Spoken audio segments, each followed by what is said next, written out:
여러분의 사랑방 이야기 시작합니다.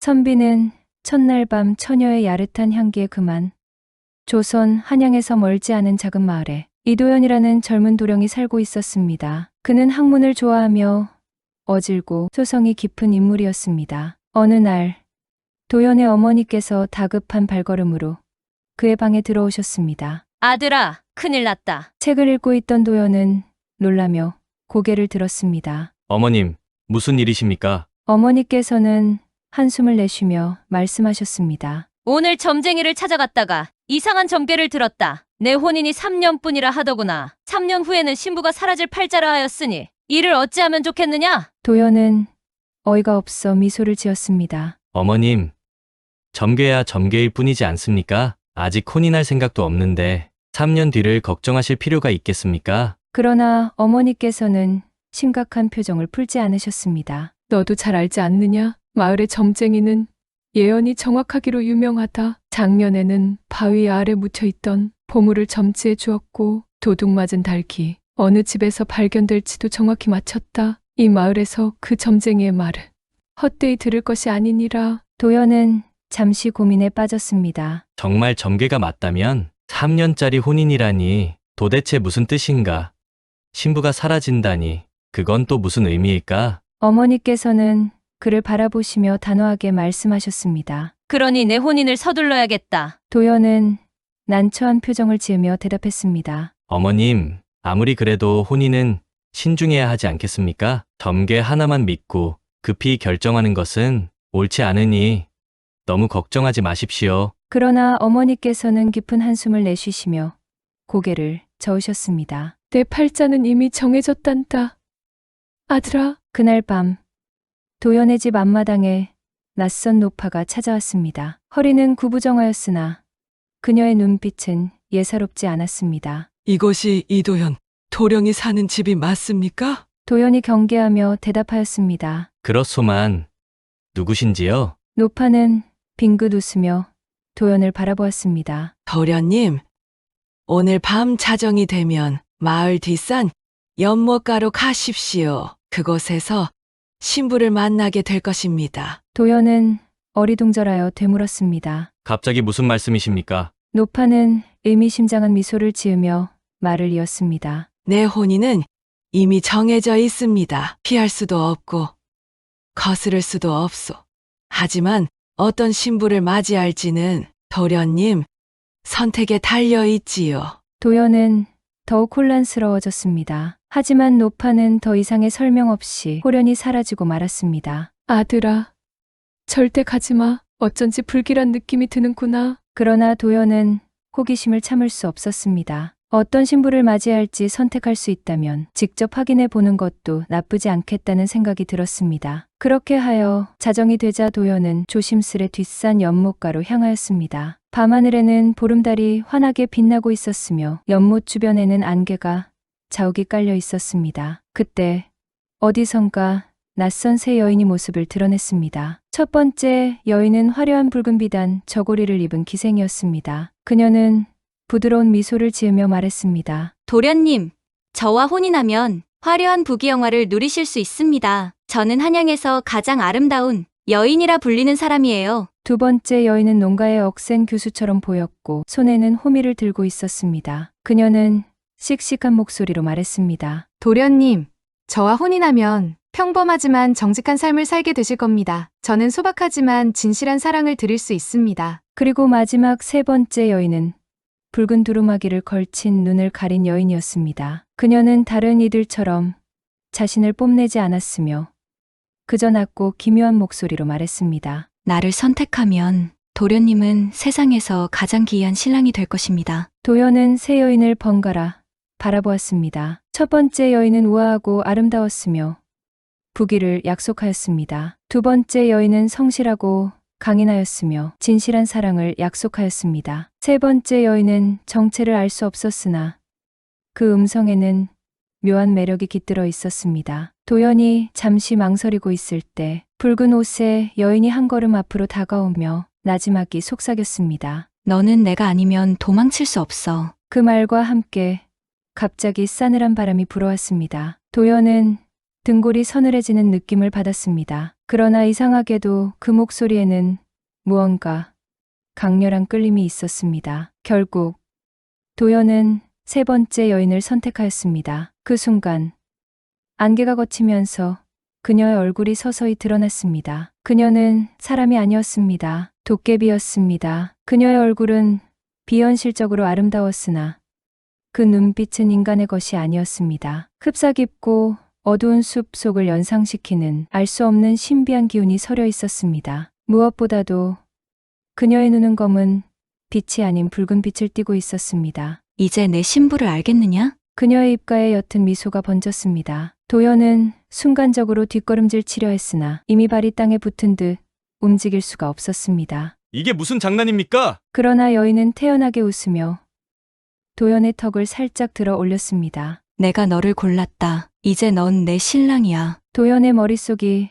어지러워졌습니다. 사람도 아닌 존재와 혼인을 해야 한다니. 그때 그녀가 손을 가볍게 흔들자 바람이 일더니 두 번째 여인과 첫 번째 여인은 한순간에 연기처럼 사라지고 말았습니다. 당신은 대체 누구십니까? 그러자 그녀는 도연을 바라보며 조용히 말했습니다. 나는 도깨비. 그 순간 번쩍이는 붉은 빛이 그녀의 눈 속에서 빛났습니다. 그리고 이제 넌 내 남편이야. 도연은 말문이 막혀 그저 그녀를 바라볼 수밖에 없었습니다. 다음 날 도연은 정신을 차려보니 자신의 집이 아닌 기묘한 장소에 있었습니다. 방 안은 넓었으며 주위에는 섬세한 문양이 새겨진 장식들이 놓여 있었습니다. 하지만 기묘한 점이 있었습니다. 벽마다 움직이는 그림자들이 보였던 것입니다. 그것들은 마치 살아있는 듯이 일렁이며 저마다 속삭이는 듯했습니다. 이곳은 어디입니까?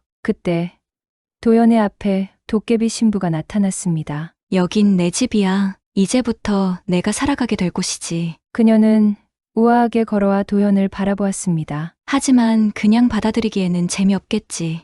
혼인을 하려면 조건이 필요해. 도연은 경계하며 물었습니다. 조건이라니 무슨 조건을 말씀하시는 겁니까? 그녀는 손가락을 가볍게 튕기더니 방 안에 화려한 붉은 비단 옷 한 벌이 나타났습니다. 첫 번째 조건, 이 옷을 입어. 도연은 조심스럽게 옷을 바라보았습니다. 옷은 눈부시게 아름다웠지만 손을 대는 순간 이상한 기운이 느껴졌습니다. 마치 살아있는 것처럼 옷이 스스로 꿈틀거리는 듯했습니다. 도연이 머뭇거리자 도깨비 신부는 가볍게 미소 지으며 말했습니다. 겁을 내지 마.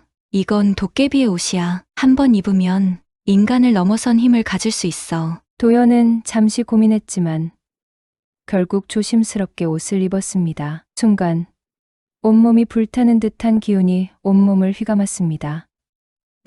눈앞이 어두워졌다가 다시 밝아졌을 때 도연은 자신의 손을 바라보았습니다. 손끝에서 희미한 붉은 빛이 맴돌고 있었습니다. 그때 도깨비 신부가 두 번째 조건을 말했습니다. 두 번째 조건, 세상 누구에게도 내 정체를 발설하지 마. 도연은 놀라며 물었습니다. 그렇다면 만약 발설한다면 어떻게 되는 것입니까? 도깨비 신부는 의미심장한 미소를 지으며 답했습니다. 그 순간, 넌 더 이상 인간이 아닐 거야. 그녀의 말이 끝나자 방 안에 있던 그림자들이 일순간 크게 요동쳤습니다. 마치 살아있는 괴물처럼 도연을 덮칠 것 같은 기세였습니다. 도연은 소름이 돋아 재빨리 고개를 끄덕였습니다. 알겠습니다. 그러자 그림자들은 순식간에 가라앉았고 도깨비 신부는 만족스럽다는 듯 도연을 바라보며 마지막 조건을 말했습니다. 세 번째 조건, 3년 동안 날 떠날 생각도 하지 마. 도연은 입을 굳게 다물었습니다. 3년 후엔 무슨 일이 생기는 것입니까? 도깨비 신부는 그 말을 듣고 처음으로 미묘한 표정을 지었습니다. 그녀는 도연을 한동안 바라보다가 낮은 목소리로 말했습니다. 그건 3년 후에 내가 직접 알게 될 거야. 그녀의 목소리에는 무언가 애틋한 감정이 서려 있었습니다. 그날 밤 도연은 도깨비 신부와 함께 신방에 들었습니다. 방 안은 붉은 등불로 은은하게 밝혀져 있었고 창가에는 달빛이 흐릿하게 스며들고 있었습니다. 그러나 도연은 불안한 마음을 감출 수 없었습니다. 이제부터 나는 정말 도깨비와 함께 살아야 하는 것인가? 도연은 자리에서 뒤척이며 신부를 힐끔 바라보았습니다. 도깨비 신부는 침상 옆에 앉아 조용히 도연을 바라보고 있었습니다. 왜 그렇게 불안한 표정을 짓고 있습니까? 그녀는 부드러운 목소리로 물었습니다. 제가 정말 3년 동안 이곳에서 살아야 합니까? 도연의 질문에 도깨비 신부는 미묘한 미소를 지었습니다. 이미 첫날 밤이니 물러설 길이 없습니다. 그녀는 손가락을 가볍게 튕겼습니다. 그 순간 방 안이 기묘한 기운으로 가득 차며 벽면에 흐릿한 그림자들이 일렁이기 시작했습니다. 그 그림자들은 인간이 아닌 존재들이었습니다. 마치 살아있는 듯 움직이며 속삭이는 소리가 들려왔습니다. 새 신랑이로군.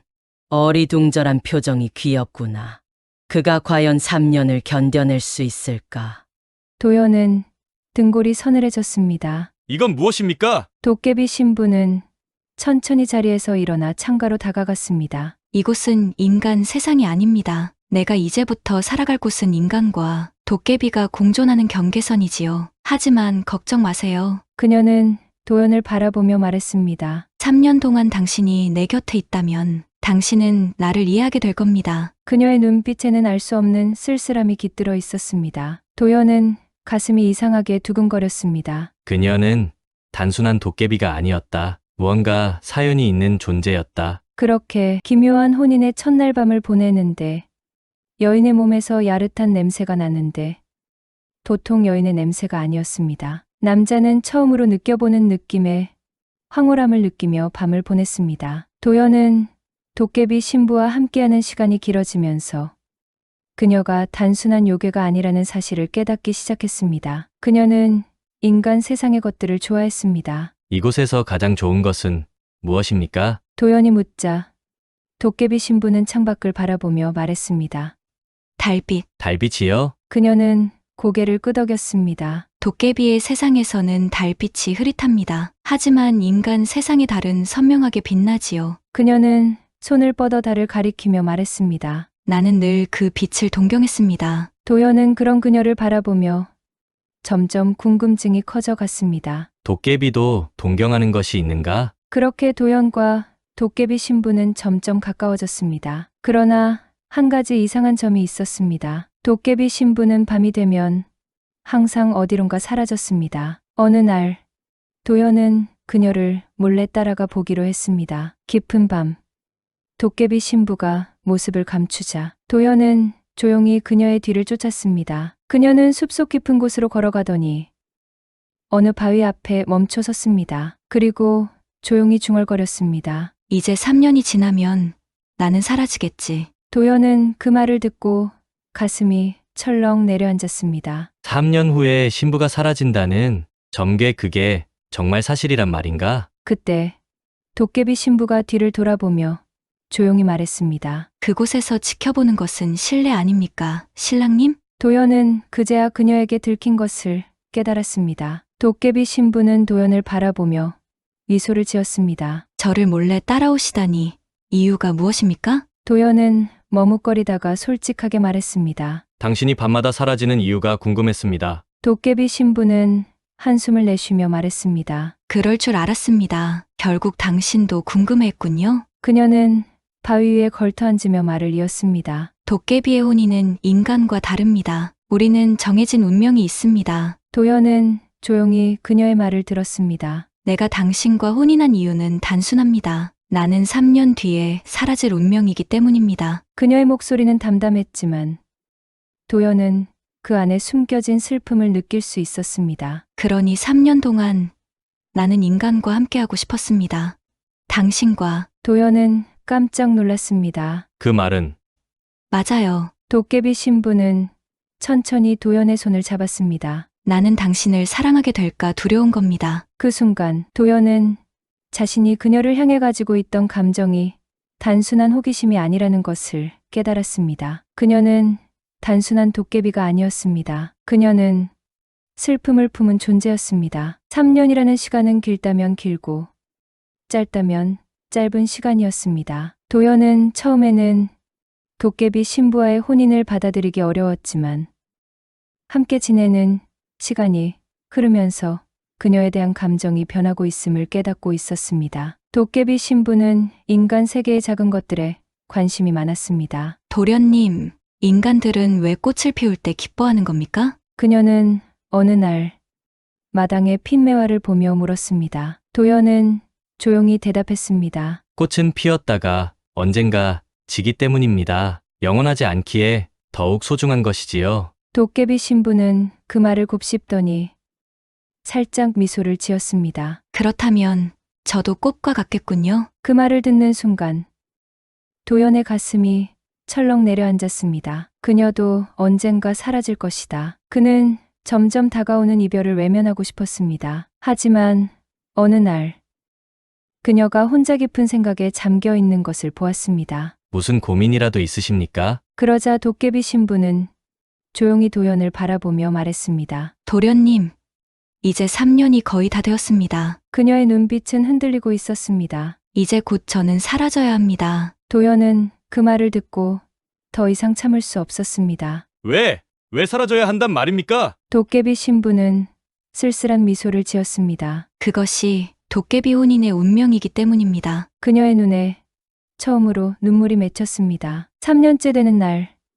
도연은 평소와 다름없이 그녀와 함께 마당에 앉아 있었습니다. 하지만 그녀는 마치 무언가를 결심한 듯 도연을 바라보았습니다. 이제 시간이 다 되었습니다. 도연은 눈을 질끈 감았습니다. 그녀가 떠나지 않기를 바랐습니다. 그러나 그녀는 조용히 미소 지으며 말했습니다. 도련님, 저와 함께한 시간이 즐거우셨습니까? 도연은 대답하지 못했습니다. 가슴이 너무 먹먹했습니다. 그녀는 조용히 손을 들어 도연의 얼굴을 어루만졌습니다. 저도 즐거웠습니다. 아주 많이. 그 순간 그녀의 몸에서 희미한 빛이 피어오르기 시작했습니다. 이제 저는 원래 있어야 할 곳으로 돌아가야 합니다. 도연은 그녀의 손을 붙잡았습니다. 아닙니다. 가지 마십시오. 저는 당신을 사랑합니다. 그녀는 살며시 웃었습니다. 저도요. 그래서 더 떠나야 합니다. 그녀의 몸이 점점 사라져 갔습니다. 이건 숙명입니다. 그녀의 마지막 미소가 희미해지며 그녀는 완전히 사라지고 말았습니다. 도연은 그 자리에 주저앉아 그녀가 있던 곳을 바라보았습니다. 그녀는 사라졌습니다. 하지만 그녀가 남긴 따뜻한 온기만은 아직 그의 손끝에 남아 있었습니다. 그녀가 떠난 후 도연은 깊은 슬픔에 빠졌습니다. 3년 동안 함께한 기억이 모두 꿈처럼 느껴졌습니다. 그는 그녀와 함께했던 장소들을 찾아다녔습니다. 그녀가 좋아했던 달빛, 그녀가 즐겨보던 매화, 그녀가 자주 앉았던 툇마루, 모든 것이 그대로였지만 그녀만이 없었습니다. 하지만 어느 날 밤 그는 이상한 꿈을 꾸었습니다. 꿈속에서 그는 어두운 숲을 걸어가고 있었습니다. 그때 희미한 목소리가 들려왔습니다. 도련님, 저를 잊지 않으셨나요? 그는 소스라치게 놀라며 고개를 들었습니다. 달빛 아래 그녀가 서 있었습니다. 도연은 떨리는 목소리로 물었습니다. 당신 돌아온 겁니까? 그녀는 조용히 고개를 저었습니다. 아니요. 저는 여전히 다른 세상에 있습니다. 도연은 그녀에게 다가가려 했습니다. 하지만 그녀는 손을 내저으며 말했습니다. 도련님, 저를 그리워해 주셔서 감사합니다. 하지만 저는 이제 떠나야 합니다. 그녀의 눈빛이 깊어졌습니다. 그러나 한 가지 기억해 주세요. 무엇을 기억하라는 겁니까? 그녀는 따뜻한 미소를 지으며 말했습니다. 사랑하는 마음은 사라지지 않는다는 것. 그 말과 함께 그녀는 빛이 되어 사라졌습니다. 도연은 잠에서 깨어났습니다. 그의 손에는 마치 누군가가 다녀간 듯한 온기가 남아 있었습니다. 그는 하늘을 올려다보았습니다. 달빛이 마치 그녀의 미소처럼 부드럽게 빛나고 있었습니다. 도연은 조용히 미소 지으며 중얼거렸습니다. 그대가 사라졌어도 사랑은 사라지지 않소. 그렇게 그는 그녀를 가슴에 품고 살아갔습니다. 구독과 좋아요, 알림 설정은 사랑방 이야기의 사랑입니다.